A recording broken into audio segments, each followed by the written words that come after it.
I want to make a quick video. Explain. I want to make a quick video explaining how I got my Ironwolf drives to work in a Node 804 case. For those who are like me, you probably didn't look up whether or not these hard drives are compatible with this case. I'm trying to get in here and look at this. I was too lazy to make it while doing it. It only has positions for a top and a middle screw, but the Ironwolves have only a top and a bottom screw hole. So there's no way to actually hold them in place. And they just kind of rock back and forth and they'll smash into each other unless you brace it somehow. So I'm just going to show you how I ended up bracing it.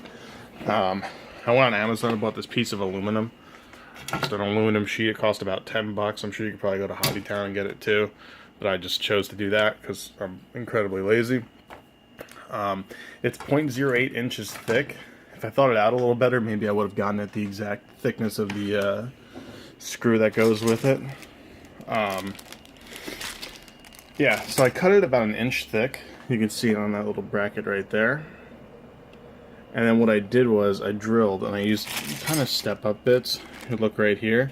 They range from, I believe it's 1/8 an inch, all the way up to, I believe it's 3/16 is what I went up to. Should be this bit right here. And that lets the normal mounting screws go in perfectly. So when you cut it, you can actually go to Home Depot. It's actually pretty cheap to do this whole project, assuming you have some power tools or know someone who has power tools. The aluminum was 10 bucks. This little grinder bit is $3. I'll explain why I need that in a second.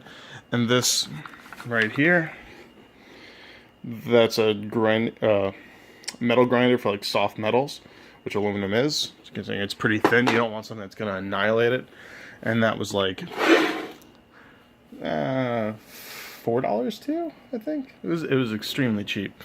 Yeah, so you just mark this off, you cut it. You'll notice it's pretty jagged. I didn't bother grinding this one down, but the pieces I cut, I put the grinding wheel on your standard drill. As a hammer drill, you can use any type of drill you want. And then you just make the edges really smooth. That way you don't, nick any wires on the off chance something hits it. It came out pretty well. I didn't want to commit a super amount of time to it. I'm sure I could have made it a little softer. You can see on the cut right here. I can touch that without cutting my finger or anything. That's where the cut happened. When you're spacing the holes, what I did was I just kind of... This is all plugged in right now, which is probably a poor idea to do this, but I was too lazy to undo it. But yeah, I just stood that on the desk, put the sheet of metal up to it, and then marked it down. They still have some swing to them, if you look, but they don't crash into each other, which I think is pretty important, particularly if you're moving it around. I mean, you shouldn't be moving it a whole ton. But on the off chance you did move it, I don't want them crashing into each other, so about $20 of material was a decent investment to brace that. And I got plenty left when I add more drives in. There's a little fun fact for those who might end up actually using all 8 bays in the Node 804. If you're using the right side, there is not a lot of space between the power supply. I was going to do 2 and 2 each, but because of how I wanted to brace it, I just said fuck it and I put all 4 together. But if I did put some over there, it'd be a huge pain in the ass to get the wires over because of how far those go down. I don't think you can see it too well, but yeah, there's maybe like half an inch of space underneath it, maybe an inch. You'd need those right angle SATA connectors, which I only had one of, so I wasn't gonna bother. Right now, this is running 40 terabytes. My goal is to have the ability to expand it up to 80 at some point when I need to. Ideally when those drives become cheaper, but a task for another time. So yeah, I just wanted to show you real quickly, like I'm not super good with metalwork or anything like that. You can tell it's kind of like a rough cut, if you can really even see it. And it took me maybe, once I had all the material and I knew what I needed, probably took maybe 20-30 minutes. Oh, and I forgot to mention, I used just a little I used a safety razor, so I used just a little razor blade. And these caps right here, can you see it?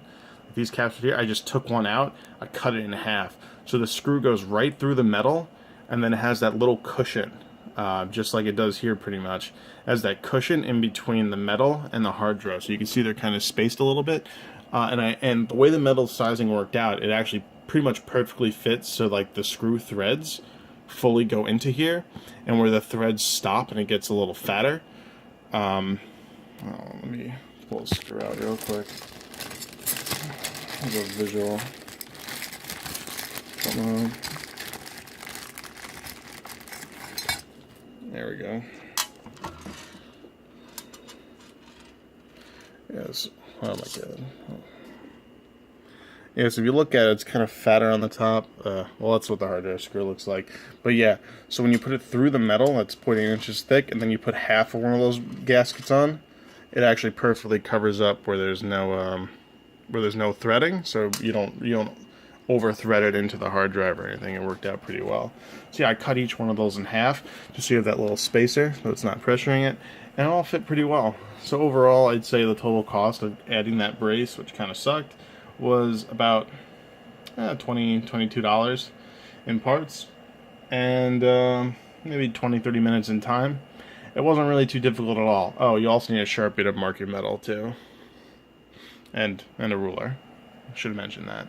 So in the description below, I'll put the links to each part. But you can go to, I'm sure you'll be able to find something similar if you just go to Home Depot, and who knows how long those links will be live.